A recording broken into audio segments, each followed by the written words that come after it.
Welcome back to Whispers from God. Before we go any further, pause for a moment. Take a slow breath, because I need to tell you something clearly.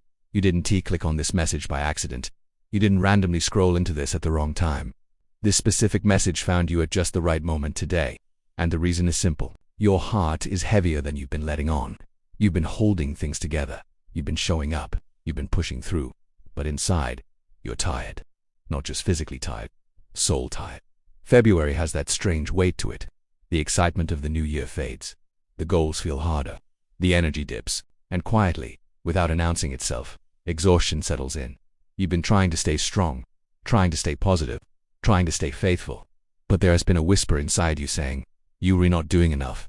You should be further by now. Maybe this season means you failed." And that whisper has been louder than you admit. You smile in public, but privately you feel behind. You pray, but sometimes it feels like your prayers barely lift off the ground. You work, but it feels like no one notices you. Try, but it feels like it's never enough. And that is the anatomy of unseen exhaustion. It's the fatigue of constantly performing, the pressure of holding everything together, the silent fear that if you slow down, everything will fall apart. But listen carefully. The Father does not meet you at your strongest, He meets you at your most honest. And maybe that's why this message reached you right now. Not when you were confident, not when you were energized, but when you were quietly worn out. There's a myth many of us believe without realizing it. It's the myth of performance-based grace. We think peace comes after productivity. We think rest comes after achievement. We think God moves closer once we've proven ourselves spiritually consistent. But grace does not operate on performance. Grace moves toward weakness. Grace shows up in low-energy seasons. Grace finds you when you are too tired to chase it. You've been trying to earn peace. You're trying to earn clarity. You're trying to earn God's attention. But the truth is this: you are not chasing grace. Grace is chasing you, and today it caught up. Think about this moment. Out of thousands of videos, out of endless distractions, out of constant scrolling, this message crossed your screen at this exact hour. That's not coincidence. That's divine timing. God does not always interrupt your life with fireworks. Sometimes He interrupts with gentleness. Radical love does not always arrive loudly. Sometimes it tracks you down quietly. You may not have the strength to climb higher right now, but you don't need to, because the Father comes down to where you are. You've been praying private prayers you didn't even say out loud, just quiet thoughts like, "God, I'm tired. God, I don't know what to do. God, I need help." And here's the beautiful thing. He heard every one of them. This message is not random, it's an answer. You thought you were invisible, but you were seen. You thought your exhaustion was unnoticed, but it was understood. Now let's shift something important. You don't need a breakthrough right now. You need reassurance. You don't need to climb a mountain. You need to realize you are already being held in the valley, because grace is not waiting for you at the finish line.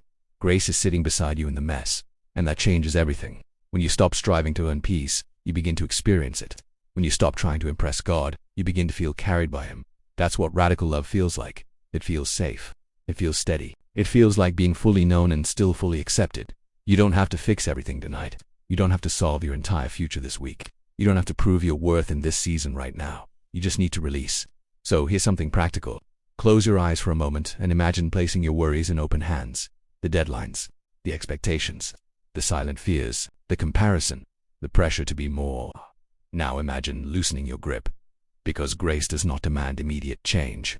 Grace provides immediate safety, and safety restores strength. When you feel safe, you breathe deeper. When you feel safe, your thoughts slow down. When you feel safe, your heart softens.